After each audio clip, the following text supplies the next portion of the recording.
Oh, you ain't finding that shit realistically, let's be honest.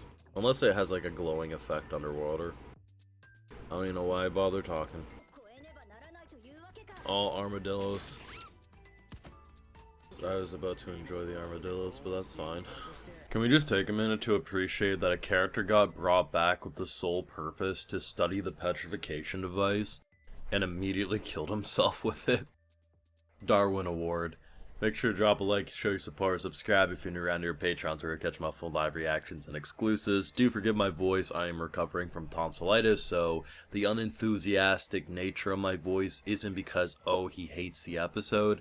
If I tried to talk more than this, I'd probably lose my voice, but we're feeling a bit better, so we're gonna give it a little go today. So, as you know, Dr. Stone, close place in my heart to one of my favorite anime. It's just so good. It really, really is.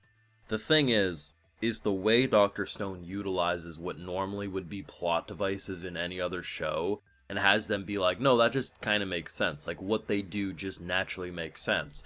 And, like, the only thing in recent memory that could be argued a plot device would be our new character, who basically reminds me of Toadette from Mario.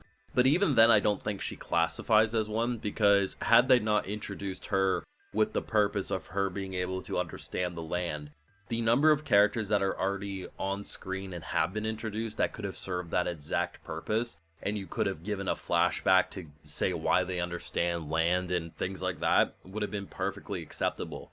So why did Dr. Stone introduce her otherwise? For a new fun character, just to spice it up in the endgame, and honestly I appreciate them doing it because of that.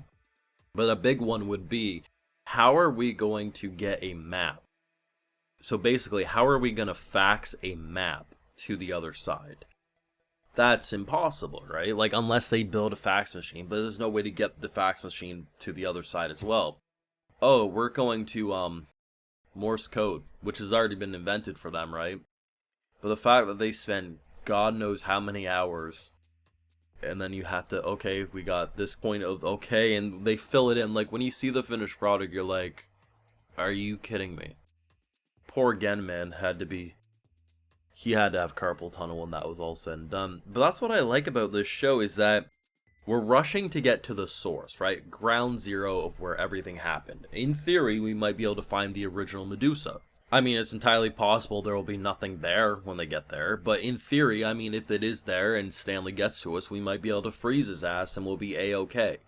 But either way, what I'm expecting is probably something along the lines of, they discover something so crazy, it won't be enough to save them from, you know, Stanley's, like, death that he's trying to bring upon them.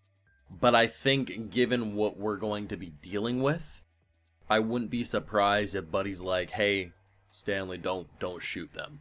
Like, we're gonna discover something so crazy that it will bring them together, not because of, we kidnapped your leader, or if you do this, your leader's gonna get hurt, but more so, oh shit, I need to work with Senku, this changes everything. And if that's the case, the final core is gonna be insane. We are moving very quickly, but not in a way that it makes it feel rushed. Like, the idea of, like, okay, we're gonna bring back this person who hopefully can tell us who is the best watchmaker, because that's the big thing, is the Medusa feels very familiar to that of a watch. So then we bring up someone and they're like, oh, this is my ace in the hole, the best worker. Immediately, I kind of seem like a douchebag, but I kind of love that too, because we're dealing with essentially people who want to blow our brains out, so the idea of someone just not giving a shit was kind of refreshing. And then, of course, you get the, oh, if he's around pretty ladies. But I appreciate the fact that as soon as he realized, like, how crazy this thing was, he slapped his dick on the table and said, leave me the hell alone. Like, if you talk to me, I'll kill you. Just, like, shut the hell up. The thing, too, is despite him killing himself, which is really what petrification is, right? Because unless you get the petrify revive juice, you're never waking up from that. Like, unless you kept your brain active, which obviously he didn't.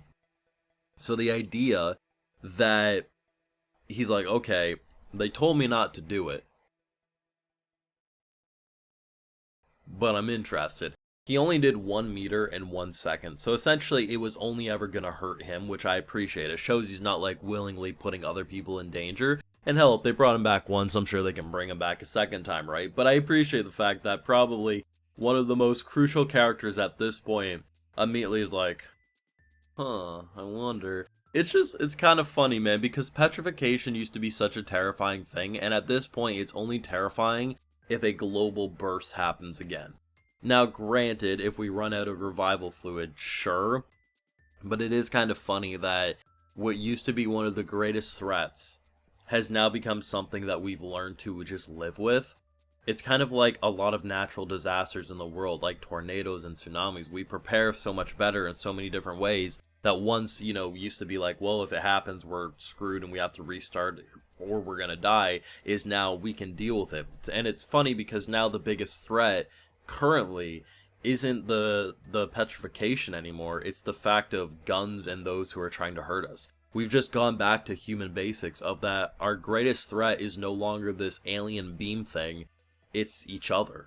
Which that has to be the most realistic thing Dr. Stone could have done. By going the road of saying, hey, this is still a threat, no one's denying it, but honestly the current biggest threat in Dr. Stone right now isn't the alien petrification beam, it's other humans trying to kill us. And if that ain't realistic, I don't know what is. Like, Dr. Stone's very brilliant. Like, they end this episode saying that they're gonna make essentially like a cable cart, and my boy's again like, you gotta be shitting me, we're gonna build that too. And honestly, I know they're gonna build it and it's gonna make sense.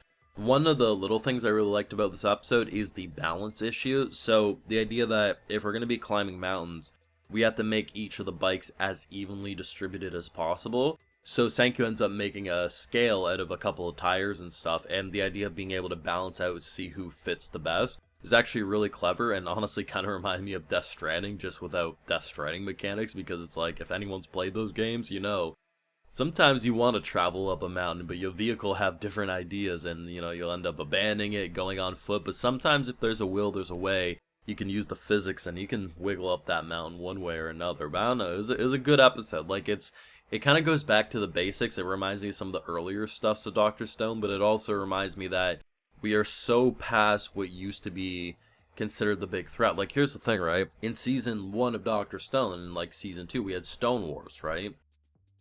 So humans becoming the main threat again isn't anything new, but the idea that we can now both petrify and depetrify back and forth is something that is a lot fresher. And to see that level of, he did it, whatever, because we essentially have an abundance. As long as we have the corn, we have an abundance of revival fluid. The idea that what was once our biggest threat and fear has now become something that we can live with, and once again, human versus human is our true foe. I don't know, man, I really appreciate that theme overall, but you can let me know what you thought down below. I thought this was a great episode of Dr. Stone, and I'm excited for more, so let me know. Leave a like if you enjoyed, subscribe if you're new around here, of course, ring that bell, and like I mentioned, we got those full live reactions over on Patreon, and hey, while you're over there, I'll also give you a video shout out. Alright, so today we got Jonas Pierre, Stephen Thomas, MJ Minion, Azoff Montgomery, MiG021, James Wright, Gareth Green, Durberg Jude, and we also have Third Dynasty. So I appreciate the support, everyone. Please take care, and you'll have a good one.